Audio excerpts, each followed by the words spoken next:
Dan nanti ada pertanyaannya, kami bisa jawab, dapat tahu saja. Firman Tuhan bilang gini, Yabes lebih dimuliakan daripada saudara-saudaranya. Nama Yabes itu diberi ibunya kepadanya, sebab katanya, aku telah melahirkan dia dengan kesakitan. Jadi arti nama Yabes itu, ibunya telah melahirkan dia dengan sangat kesakitan. Ayat yang ke-9. Yabes berseru kepada Allah Israel, katanya, kiranya engkau memberkati aku berlimpah-limpah dan memperluas daerahku, dan kiranya tanganmu menyertai aku dan melindungi aku daripada malapetaka. Hidup kami akan dibawa daripada satu kemuliaan kepada kemuliaan lainnya, dari satu kemenangan kepada kemenangan yang lainnya. Terima kasih Bapa yang baik, terpujilah nama Tuhan. Hanya demi dan dalam nama Tuhan Yesus, setiap kita yang telah menerima berkat daripada Tuhan dan yang sangat mengasihi Yesus dalam hidup kita, bersama-sama kita katakan amin. Berikan tepuk tangan bagi Tuhan. Selamat siang, Tuhan Yesus memberkati. Dan kalau boleh, ke waktunya nanti untuk bisa beberapa tahun ke depan, artinya ini Bapak Ibu kelas 7, 8, 9 yang dapat berkat hari ini lewat firman Tuhan. Kami juga rindu ke tahun-tahun, mungkin 3 tahun ke depannya lagi ada juga pertemuan seperti ini di tempat ini. Jadi kami sangat berterima kasih Bapak Ibu sebagai hamba Tuhan yang juga menguatkan kami, dan kami juga merasa kami ini hamba Tuhan di sekolah ini, menguatkan kami saat ini untuk kami lebih lagi memberikan yang terbaik, terutama membekali anak-anak kita ini dari segi spiritual seperti yang digambarkan Amang Bapak pengkhotbah tadi. Memang masih banyak di antara kita ini Kristen karena mewarisi dari orang tua. Ketika orang tua jadi Kristen, otomatis anaknya juga jadi Kristen, sehingga tidak bertumbuh seperti yang Bapak Ibu sampaikan tadi. Jadi lewat saat ini kami sangat banyak berterima kasih. Semoga Bapak Ibu juga diberkati Tuhan pelayanannya, semakin banyak jiwa yang terselamatkan, bebas dari narkoba. Kemudian mereka ini nantinya yang kita inginkan adalah mengisi kemerdekaan ini yang tentunya takut akan Tuhan, karena kita juga sebenarnya miris melihat situasi saat ini di negeri kita dengan pemimpin-pemimpin yang masih, kalau kita bilang ya Bapak Ibu, sepertinya masih langka itu pemimpin yang benar-benar takut akan Tuhan. Jadi kerinduan kita ingin menanyakan sesuatu. Selamat siang Pak. Selamat siang. Dengan Bapak siapa Pak? Boleh diperkenalkan dulu dirinya Pak? Saya Iban Toton Takaban, pimpinan Yayasan Medan Plus dan bagian dari Yayasan Victory Salam Iqbal. Baik. gimana kira-kira Pak keinginan dan kerinduan Bapak sehingga Bapak mengadakan di sini penyuluhan narkoba untuk anak-anak sekolah, Pak? Ya, seperti yang kita ketahui bersama, jumlah penyalahguna narkoba di Indonesia semakin bertambah. Khususnya di Sumatera Utara saat ini masih menempati ranking 1 penyalahguna narkoba yang prevalensinya 10% dari total penduduk itu terindikasi pernah menggunakan narkoba. Jadi harapannya dengan penyuluhan ini, para siswa di sekolah ini bisa mengerti bahaya narkoba dan menjauhinya, sehingga masa depan mereka bisa terjamin.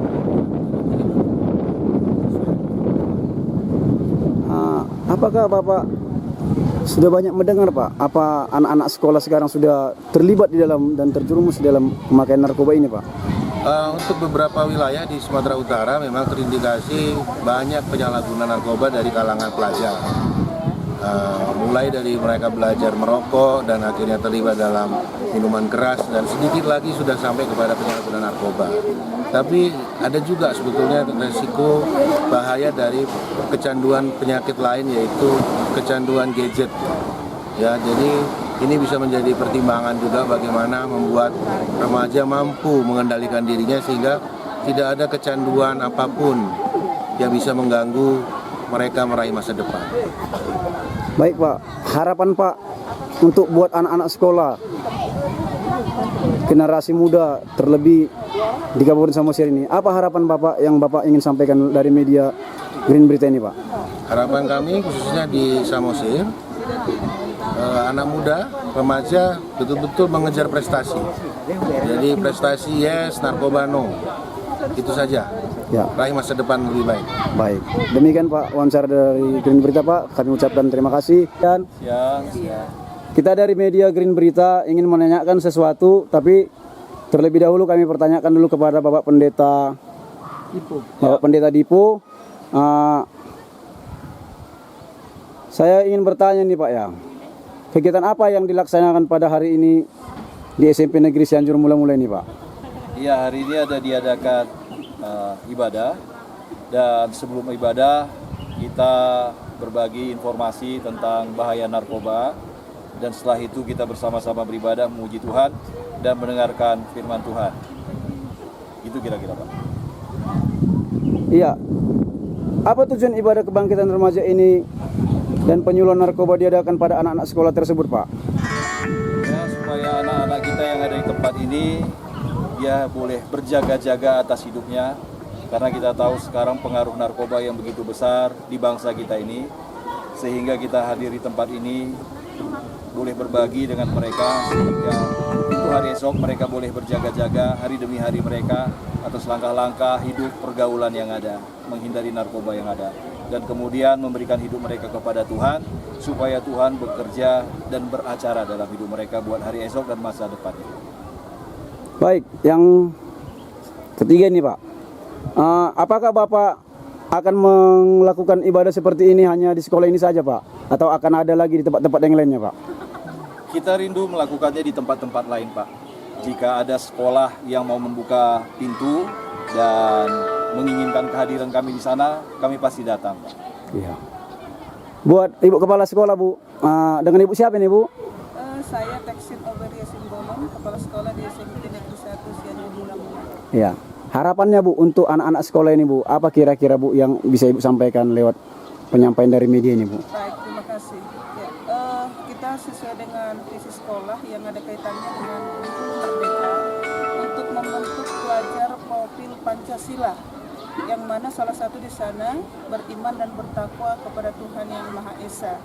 Dari kunjungan hari ini dari hamba Tuhan yang telah datang ke sekolah kita, yang memberikan siraman rohani sekaligus juga menyampaikan akan bahaya narkoba, tentu ini sangat juga berperan untuk mewujudkan visi dan misi sekolah, bagaimana siswa kita ini yang di sekolah ini ada sekitar 530 orang, kelak mereka ini di tahun 2045 100 tahun Indonesia merdeka menjadi generasi emas yang nantinya mereka akan mengisi kemerdekaan ini yang terhindar dari narkoba dan anak-anak yang takut akan Tuhan. Itu harapan kita ke depan. Ya. Terakhir nih dengan Ibu Kartini. Ibu Kartini apakah ada memiliki rencana ataupun keinginan ingin membuka gereja ibadah supaya selain di sekolah kita menyalakan seperti ini, mereka juga bisa menghadirinya setiap hari Minggu di gereja. Gimana kira-kira Ibu pendapatnya, Bu?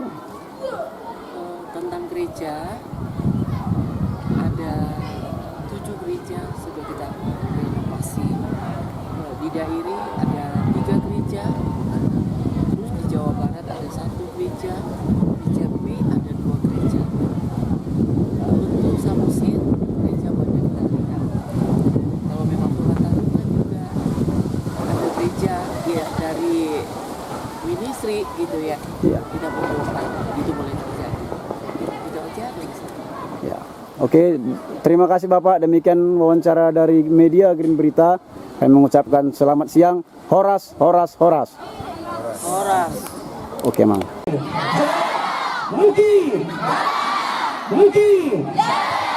Oke. Tuhan Yesus memberkati kita semua. Tepuk tangan.